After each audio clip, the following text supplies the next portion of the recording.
यहाँ के stake holders जो है उनकी शिकायत इंतज़ामिया से है, जेन्युइन शिकायत है। इंतज़ामिया इनकी शिकायत को न सुनती है तो इजाला करने का सवाल ही पैदा नहीं होता है।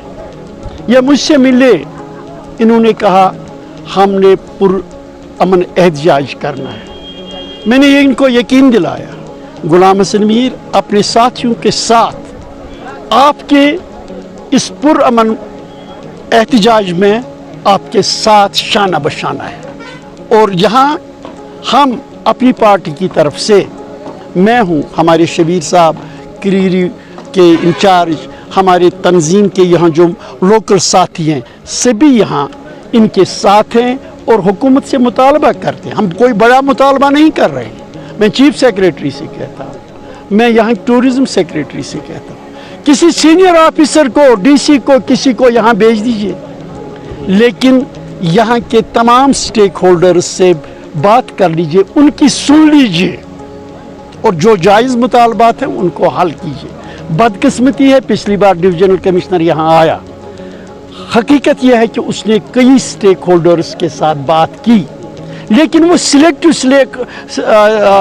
स्टेक होल्डर्स थे जो इनके मनपसंद थे।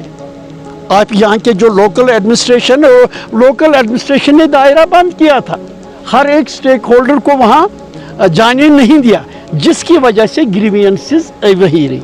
मसलन इनकी सबसे बड़ी ग्रीवियंस है गुलमर्ग का बावल ही यहाँ का वैल्यू है। इन्होंने इस तरीके से ट्रांसपोर्ट खुले तौर पर बावल में छोड़ा है, गाफ कोर्स भी ख़त्म हो गया है और गुलमर्ग की जो ब्यूटी है वो ख़त्म हो गई है। यहाँ जबकि अभी यहाँ तारिक बता रहा था कि यहाँ का जो मास्टर प्लान बना है, मास्टर प्लान में इधर गाड़ी चलाना बंद है।